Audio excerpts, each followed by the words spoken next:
नमः शिवाय। शिव पुराण श्री रुद्र संहिता तृतीय खंड 25वां अध्याय शिवजी द्वारा पार्वती जी की तपस्या की परीक्षा करना। ब्रह्मा जी बोले, हे मुनि श्रेष्ठ नारद, सप्तऋषियों ने पार्वती जी के आश्रम से आकर त्रिलोकीनाथ भगवान शिव को वहाँ का सारा वृत्तांत सुनाया। सप्तऋषियों के अपने लोक चले जाने के पश्चात शिवजी ने देवी पार्वती की तपस्या की स्वयं परीक्षा लेने के बारे में सोचा।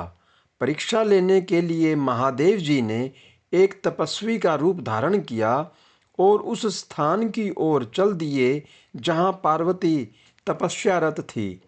आश्रम में पहुंचकर उन्होंने देखा देवी पार्वती वेदी पर बैठी हुई थी और उनका मुखमंडल चंद्रमा की कला के समान तजो दीप्त था। भगवान शिव ब्राह्मण देवता का रूप धारण करके उनके सम्मुख पहुँचे। ब्राह्मण देवता को आया देखकर पार्वती ने भक्तिपूर्वक उनका फल फूलों से पूजन सत्कार किया। पूजन के बाद देवी पार्वती ने ब्राह्मण देवता से पूछा, हे ब्राह्मण देव, आप कौन हैं और कहाँ से पधारे हैं? मुनीश्वर, आपके परम तेज से यह पूरा वन प्रकाशित हो रहा है। कृपया कर मुझे अपने यहाँ आने का कारण बताइए। तब ब्राह्मण रूप धारण किए हुए महादेव जी बोले, मैं इच्छा अनुसार विचरने वाला ब्राह्मण हूँ। मेरा मन प्रभु के चरणों का ही ध्यान करता है। मेरी बुद्धि सदैव उन्हीं का स्मरण करती है। मैं दूसरों को सुखी करके खुश होता हूँ। देवी, मैं एक तपस्वी हूँ, पर आप कौन हैं?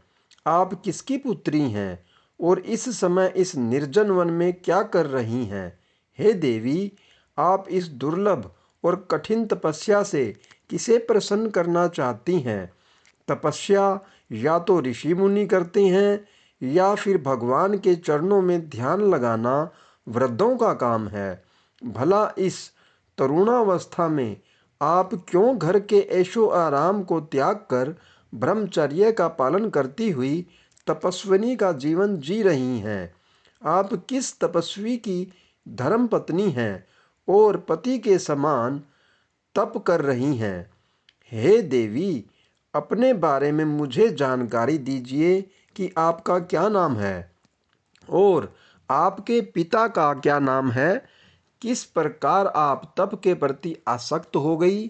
क्या आप वेद माता गायत्री हैं, लक्ष्मी हैं अथवा सरस्वती हैं? देवी पार्वती बोली, हे मुनि श्रेष्ठ, न तो मैं वेद माता गायत्री हूँ, न लक्ष्मी और न ही सरस्वती हूँ। मैं गिरिराज हिमालय की पुत्री पार्वती हूँ। पूर्व जन्म में मैं प्रजापति दक्ष की पुत्री सती थी, परंतु मेरे पिता दक्ष द्वारा मेरे पति भगवान शिव का अपमान देखकर मैंने योग अग्नि द्वारा अपने शरीर को जलाकर भस्म कर दिया था। इस जन्म में भी प्रभु शिव शंकर की सेवा करने का मुझे अवसर मिला था। मैं नियम पूर्वक उनकी सेवा में व्यस्त थी, परंतु दुर्भाग्य से कामदेव के चलाए गए बाण के फलस्वरूप शिवजी को क्रोध आ गया और उन्होंने कामदेव को अपने क्रोध की अग्नि से भस्म कर दिया और वहां से उठकर चले गए। उनके इस प्रकार चले जाने से मैं पीड़ित होकर उनकी प्राप्ति का प्रयत्न करने हेतु तपस्या करने गंगा तट पर चली आई हूँ।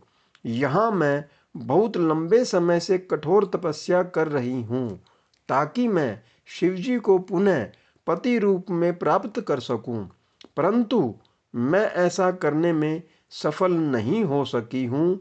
मैं अभी अग्नि में प्रवेश करने ही वाली थी कि आपको आया देखकर ठहर गई। अब आप जानिए, मैं अग्नि में प्रवेश करूंगी क्योंकि भगवान शिव ने मुझे स्वीकार नहीं किया है।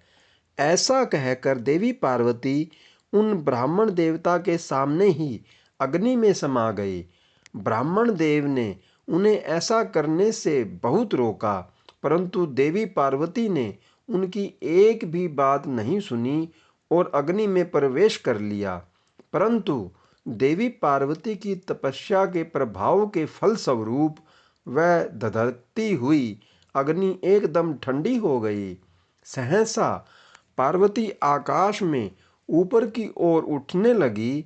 तब ब्राह्मण रूप धारण किए हुए भगवान शिव हंसते हुए बोले, हे देवी, तुम्हारे शरीर पर अग्नि का कोई प्रभाव न पड़ना तुम्हारी तपस्या की सफलता का ही सूचक है, परंतु तुम्हारी मनोवांछित इच्छा का पूरा न होना तुम्हारी असफलता को दर्शाता है। अतः देवी, तुम मुझ ब्राह्मण से अपनी तपस्या के मनोरथ को बताओ। शिवजी के इस प्रकार पूछने पर उत्तम व्रत का पालन करने वाली देवी पार्वती ने अपनी सखी को उत्तर देने के लिए कहा। उनकी सखी बोली, हे साधु महाराज, मेरी सखी गिरिराज हिमालय की पुत्री पार्वती है। पार्वती का अभी तक विवाह नहीं हुआ है। ये भगवान शिव को ही पति रूप में प्राप्त करना चाहती हैं। इसी के लिए वे 3000 वर्षों से कठोर तपस्या कर रही हैं। मेरी सखी पार्वती ब्रह्मा, विष्णु और देवराज इंद्र को छोड़कर पिनाक पाणी भगवान शंकर को ही पति रूप में प्राप्त करना चाहती हैं। इसीलिए ये मुनि नारद की आज्ञा अनुसार कठोर तपस्या कर रही हैं। देवी पार्वती की सखी की बातें सुनकर जटाधारी तपस्वी का वेश धारण किए हुए भगवान शिव हंसते हुए बोले, देवी, आपकी सखी ने जो कुछ मुझे बताया है मुझे परिहास जैसा लगता है। यदि फिर भी यही सत्य है तो पार्वती, आप स्वयं इस बात को स्वीकार करें और मुझसे इस बात को कहें। ओम नमः शिवाय।